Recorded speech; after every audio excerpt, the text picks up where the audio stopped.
Bitawan mo ako. Wala ako. Ano ba? Umuwi ka na! Umuwi! Bitawan mo nga! Umuwi ka na! Bakit sa iba to? Ginawa mong beer house to ah! Ang lamay ah! Kasi naman ako ginagawa. Maglalaro ako. Umalis ka dyan. Umuwi ka na! Huwag ka dito manggulo. Hindi ako lang gugulo. Ako lang. Umuwi ka na! Umuwi! Hoy! Ano? Ikaw pa matapang? Umuwi ka na! Tama ko! Umuwi ka na! Tama ko! Hoy! Kayo ah. Halo ka na. Babalikan ko kayo.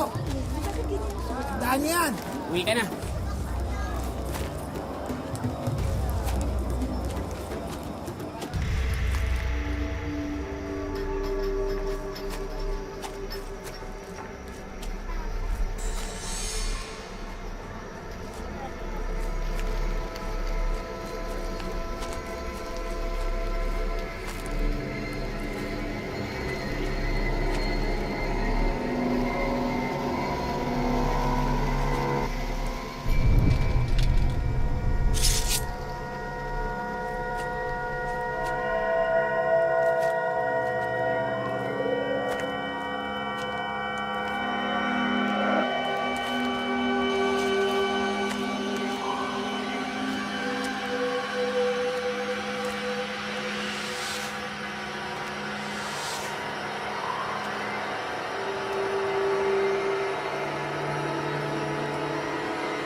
Chong? Chong! Chong! Ano ginagawa? Chong!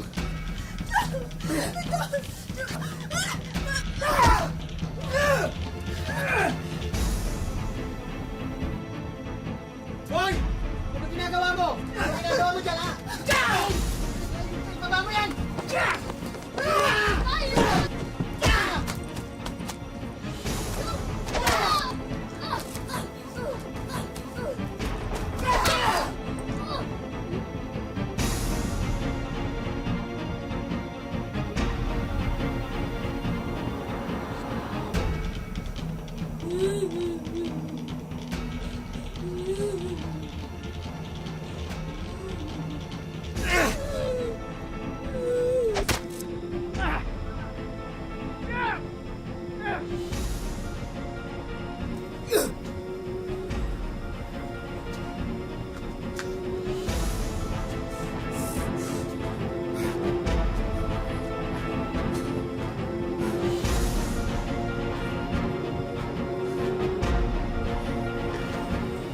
Hindi.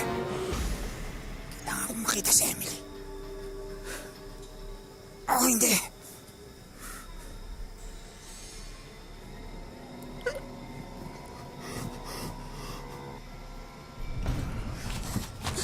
Wag po! Wag po! Wag po!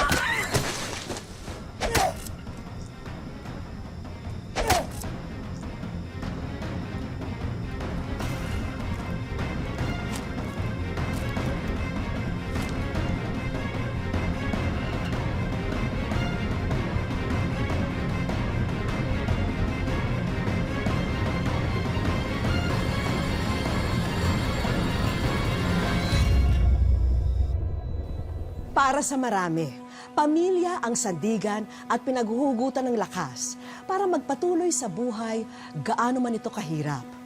Pero paano kung mismong kadugo mo pa ang sanhi para unti-unting mawasak ang pamilyang pinilit mong itaguyod sa mahabang panahon? Tunghayan ang kwento ni Emily at kung paano niya mapagtatagumpayan bilang asawa at ina ang sunod-sunod na dagok na dumating sa kanyang buhay. Magandang araw po mga kapuso. Ako po si Vicky Morales at ito ang Wish Ko Lang.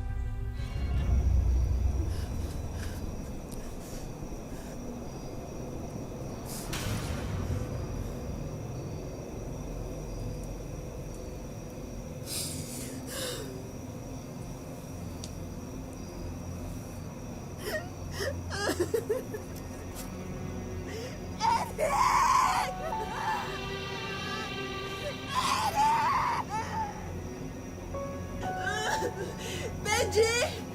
Benji, Marilyn! Mga anak ko! Mga anak ko! Benji, Marilyn! Mga kapitbahay, tulungan niyo kami! Ang mga anak ko! Nasaan ang tatay niyo? Mga kapitbahay! Si Daniel bumalik.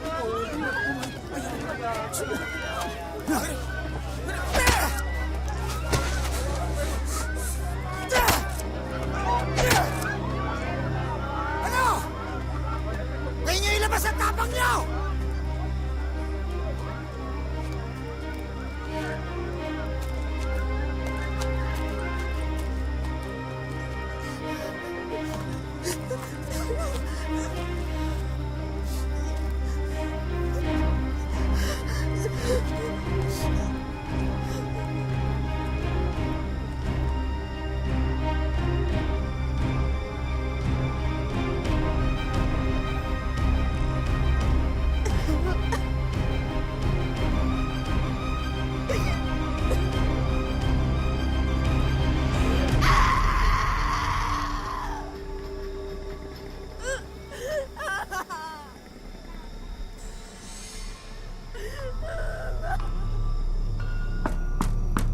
Sandali lang.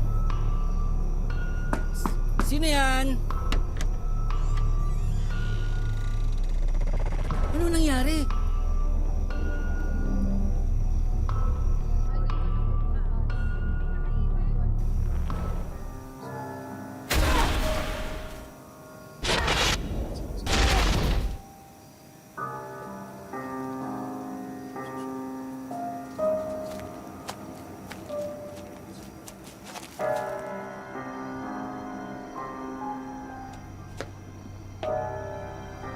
Mabuti pa. Sumuko ka na. Susuko ho siya, kaya ako nga kayo tinatawag. Ano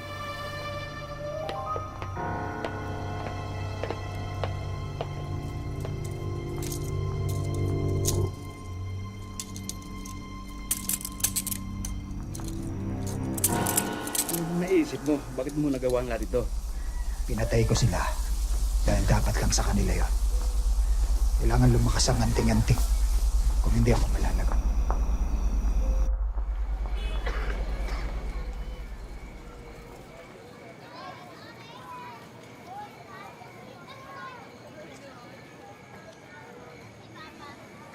Maraming salamat ho, Mayor. Walang kaso. Maliit na bagay lamang yan. Kumpara sa sinapit ng anak mo at sa mga kapitbahay niyo sa trahedya. Sisiguraduhin ko na magbabayad ang may sala sa malagim na pangyayari sa bayan natin. Di ko pahintulutan na mangyari muli ito. Salamat po. Salamat po, Mayor.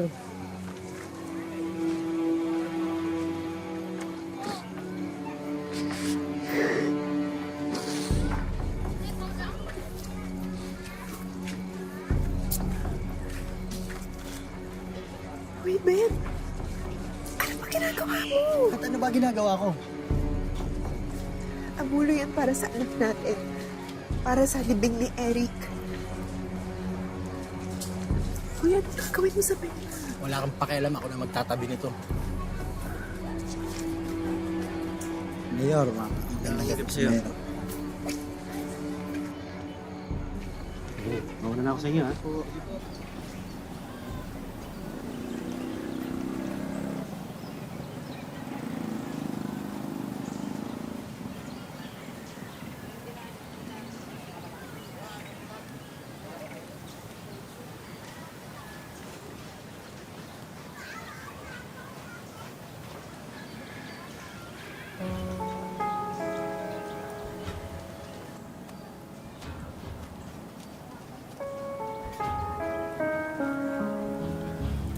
Ben?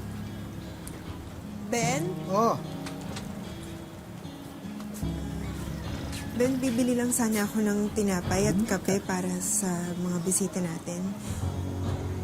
Pwede ba akong manghingi dun sa... anong hingi? Di ba sinabi ko na sa'yo, wala ka nang hihingin, wala nang pera. Ginastos ko na. Sabi ko, mamumuhunan ako eh. Pero hindi para sa atin yun, para sa anak natin yun. Anong hindi para sa... Hoy! Kung magsalita ka, parang ako may kasalanan ha? Hindi mo ba nakikita to? Ha? Pati ako, tinaga na magaling mo na tuhin, ha? Ha? Hindi na kayo ang biktima rito, pati ako biktima rin!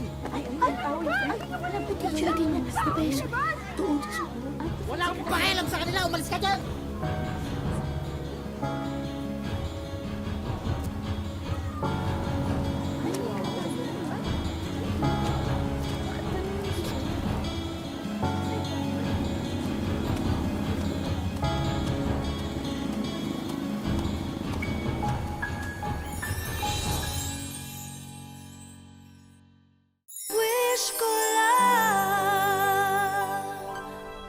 Sa pagsuko ni Danilo, tila nabunutan ng malaking tinik sa dibdib sina Emily at iba pang mga biktima ng kanyang tiyuhin.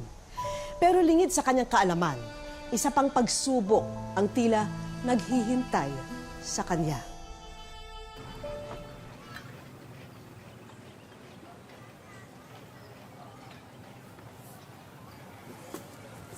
Emily, sandali lang. Meron pa dito. Ito. Tsaka, ito nga pala yung bayad ko. Ayan dinagdagan ko na yan. Tsaka, bakit kasi ikaw ang nagtatrabaho? Nasaan bang asawa mo? Sige ho, marami pa po akong kukunin sa kabila. O siya, sige, mag-ingat ka ha.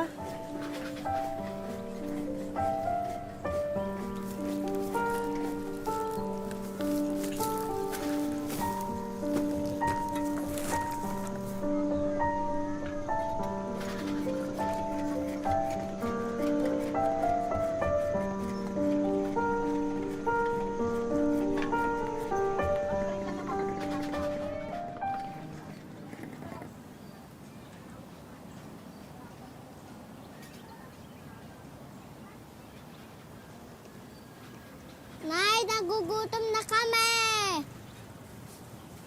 Ha? Hindi pa ba nagluluto yung tatay nyo? Anong oras na hindi pa kayo kumakain? Hoy, ano ba? Gumising ka nga! Gutom na yung mga anak mo. Wala ka pa rin pagkain hanggang ngayon? Pagod na ako sa trabaho. Ito pa yung dadatnan ko. Walang pagkain. Hindi mo man lang naisip yung mga anak natin? Ang lulutuin ko, wala tayong pagkain. Eh di sana bumili ka muna ng lutong ulam sa kanto. Ano ang pambibili ko, wala ng pera. Nasaan yung pera natin? Wala ng pera, ubus na. Bakit mo ginastos? Ano ba dapat ang ginagawa sa pera? Di ba ginagastos? Hoy Emily, wag mo akong dramahan ng ganyan ha. Alam mo, ikaw may kasalanan nito eh. Ha? Kung di mo pinatira dito yung tiyuhin mo na yon, ha?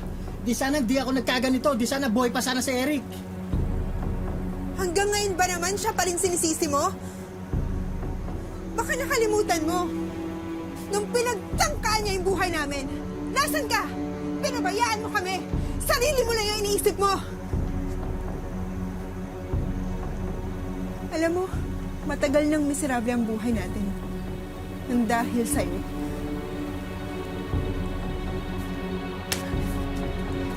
Nagsasawa ka sa ganitong buhay, eh di maghiwalay na tayo.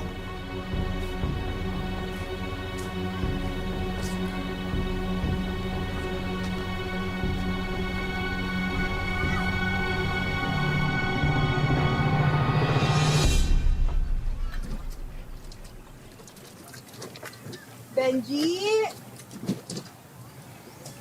Marilyn! Oh, magugustuhan nito.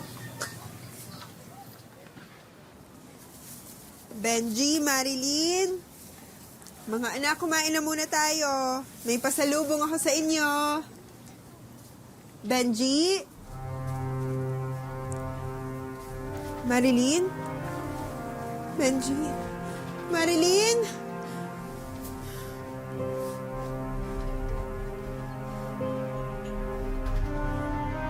Benji? Marilyn? Mga anak ko! Saan kayo? Benji! Marilyn!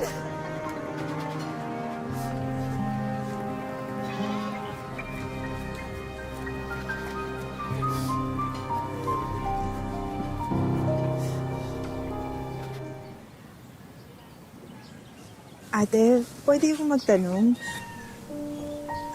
May nakita po ba kayong bata na ganito po kalaki?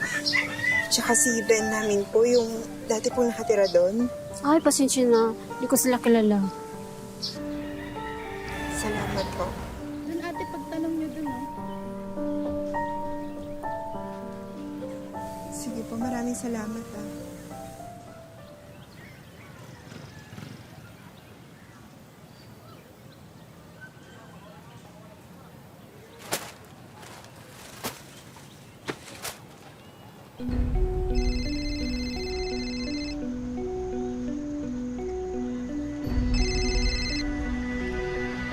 Hello ate, ano may balita na ba kayo sa mga anak ko?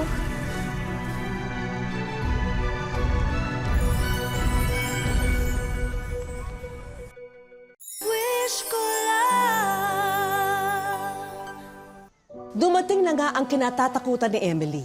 Tuluyan siyang hiniwalayan at nilayasan ni Benjamin. Tangay-tangay ang kanyang 2 anak. Inilayo man ng asawa ang mga anak sa piling niya. Hindi tumigil si Emily sa paghahanap sa kinaroroonan ng kanyang mag-aama. Umaasang kahit sandaling oras, maibsan ang pangungulila niya sa mga bata. Ang totoo niyan, matagal na silang wala dito. Naku, saan ko kaya sila pupuntahan? Saan ko kaya sila mahanap? Ang tanging nabanggit sa akin, mapunta daw sila sa Katarman. Katarman? Diyos ko, napakaraming tao dun. Paano ko naman sila mahanap dun? Napakamahal ng pamasahe dun. Yung kinikita ko sa pamamasura, napakaliit lang. Pasensya ka na, ha? Hindi kita matutulungan, eh. Okay lang ate. Napakalaking tulong niya yung nabanggit mo. Salamat. Salamat din, ha? Mag-iingat ka. Hindi naman ako titigil hanggang hindi ko pa nakikita yung mga anak ko. Nakita mo rin sila, ha? Basta mag-iingat ka, ha? Salamat.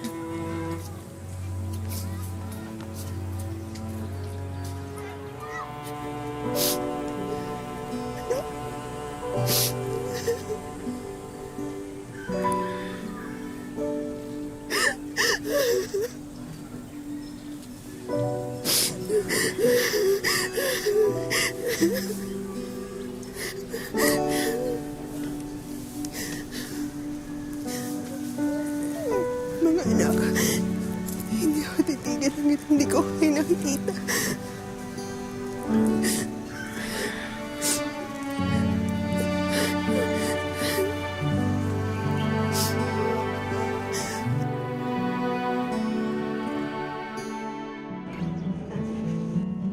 Labing 1 taon na ang lumipas nang maganap ang malagim na masaker sa lugar ni na Emily na ikinapaslang ng kanyang panganay na anak.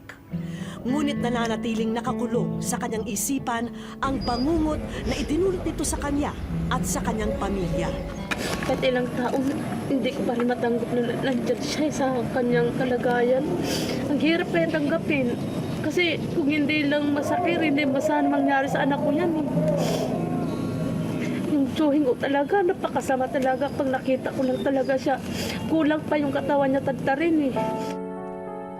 Pero kung may isang bagay na labis pang nagpapabigat sa pasangkrus ni Emily, ito ay ang pagkakawalay ng kanyang 2 anak. Simula kasi nang itinakas sila ng kanyang asawa na si Benjamin, mahigit 1 dekada nang hindi na muli nakita ng pobreng ina ang 2 niyang supling. Yung 2 anak ko po, andun po sa kanya, wala po sa akin. Tapos, yun ang inahanap ko ngayon, kung ano na ang kalagayan nila doon. Dahil tiyuhin ni Emily ang may kagagawa ng masaker, sa kanya na rin naibunton ng pamilya ni Benjamin ang sisi kung bakit nila sinapit ang ganong kapalaran.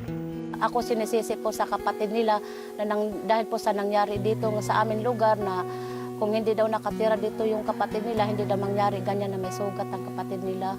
Kung hindi lang dahil sa kapatid nila, gusto nila na paghiwalayin kami kasi hindi ako tanggap sa mga kapatid nila.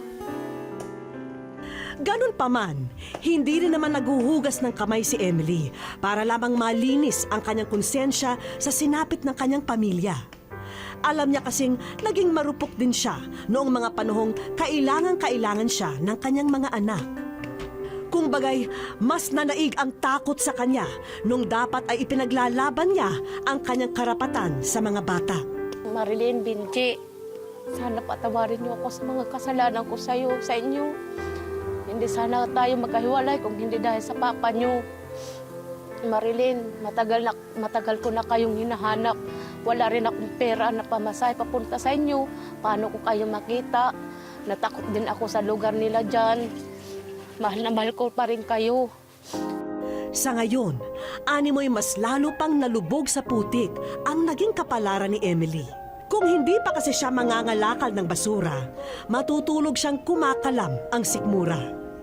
Minsan ay sumasagi na sa kanyang isipan na pinaparusahan na siya ng langit dahil mas pinili niyang manahimik nung itakas ng kanyang asawa ang mga anak nila. Tatanggapin ko pa rin yun. Kahit anong sakit na salita nila sa akin. Siyempre, masasaktan din sila kailang taon na iniwan ko sila. Sana tanggapin nila ako sa aking kamalian kung anong ginagawa ko sa kanila.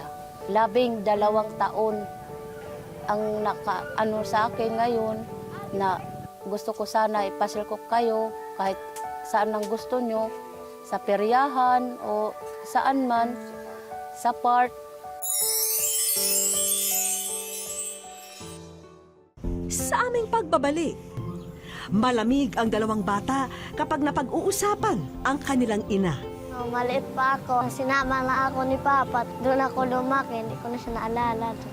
Wish ko lang.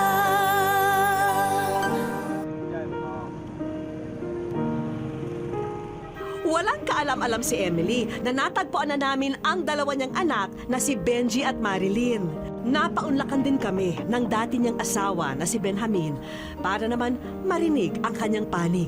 Hindi ko po pwede iwan sa kanila dahil yung pag-ugali parang hindi maganda. Ano po? Parang hindi maganda yung pinakita nila sa akin na pag-ugali. Lumalabas sa aming interview kay Benjamin na hindi na nga maganda ang nagiging takbo ng pagsasama nilang mag-asawa. At para na rin makaiwas sa gulo, pinili na lamang nilang magpakalayo. Mabait naman siya. Wala naman po ako personal na galit.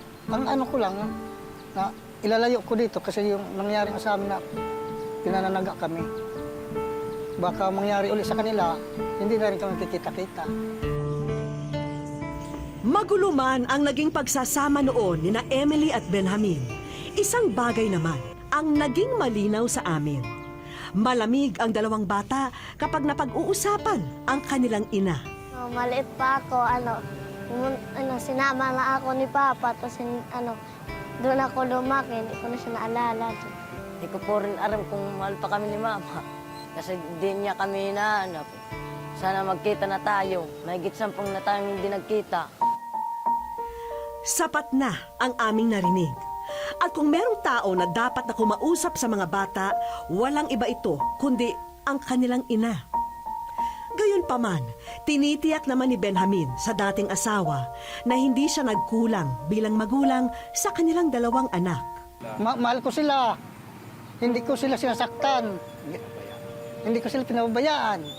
Kaya inaalagaan ko talaga ng maayos. Huwag kang mag-alala. Isang nakamaskarang lalaki ang namataang nag-aabang sa lugar kung saan nakatakda naming pagkitain sina Emily at ang kanyang mga anak. Pero wag po kayong mag-alala kung bakit nakakubli ang kanyang mukha. Ipinapakilala nga pala namin sa inyo si Ishko the Magician. Siya kasi ang aming magiging instrumento para naman maging extraordinaryo ang araw na to sa buhay ni Emily.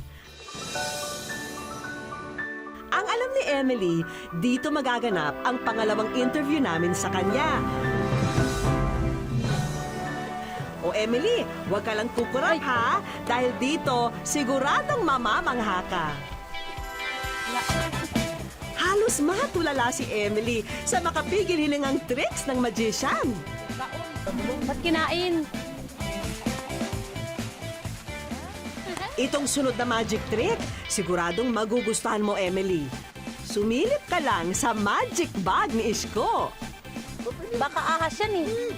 Huwag ka na mag-alinlangan, Emily. Hindi ka namin ipapahamak. Doon na naging madamdamin si Emily nang makita niya ang liham na pinadala niya sa programang Susi na raw sa kanyang mga suliranin. Mabuti pa, Emily, ilagay mo uli ang sulat mo sa magic bag. At ang magic word, walang imposible. Dahil Ikaw ay nasa wish ko lang. simula ng trahedya sa kanyang pamilya noon, wala na raw dumating na swerte sa kanyang buhay. Maliban sa araw na ito. Kasi gustong-gusto ko talaga makita yung mga anak ko. Kasi ilang taon na po hindi ko sana nakapiling. Marilyn, Benji, sana makapili ko po kayo ngayon. Gustong-gusto ko talaga kayong yakapin. Para sa aming finale, sana'y magustuhan mo ang sorpresa namin para sa'yo. Ala! Ay, Benji, ikaw, Benji? Ikaw, Benji? Ala, Marilyn? Ano na ang anak? Sulit ang naging paghihintay ni Emily dahil yakap-yakap na niya ngayon ang kanyang mga pinakamamahal na anak. Mahal na mahal ko kayo, Marilyn. May hanagot makaroyag na makit ang kamu. Marilyn, kilala mo siya? Kilala mo siya, Marilyn? Hindi mo ko kilala, Marilyn? Takal na kasi. Pansin naming kabaligtaran nito ang naging pagtanggap ng mga bata sa kanilang ina. Kaya naman, hinayaan na naming makapag-usap sila ng pribado. Ito na kasi ang pagkakataon ni Emily na kausapin ang mga anak at humingi ng tawad. Siyempre anak ko pa rin yan kasi siyempre ganyan talaga pag bata pa wala kung mano pa yung pag-iisip nila. Naintindihan ko rin naman yan sila. Importante, nakapiling ko sila, nayakap ko sila. Eh baka sakaling makatulong na mapabilis na makagaan ng loob ang tatlo, naghanda kami ng mga malakarnabal na palaro para sa kanilang family bonding. At syempre, special din ang mga papremyo namin. O ready na ba kayo? Sa unang palaro, wala kayong ibang kailangan gawin kundi tamaan ang mga lobo. Ay, kabayo ka. Kabi. Aba, mukhang na-enjoy ng mag-iila ang aming palaro. Kunin mo daw yung papel. At dahil asintado kayong tatlo, eto ang inyong napanalunang premyo. Taunan daw natin. Electronic gadget. Patok na patok ngayon sa kahit na anong edad ang e-tablet, kaya ayan, at tig-isa pa kayo. Ikaw, anong nararamdaman mo ngayon? Saya. Bakit? Wish ko lang. Tignan naman natin ang husay ng tatlo sa pamimingwit. Special din ang premyo sa palarong yan, Emily. Hi, Miss Emily. Nakikibahagi ang Soriaco Hotel and Resort sa katuparan ng iyong wish.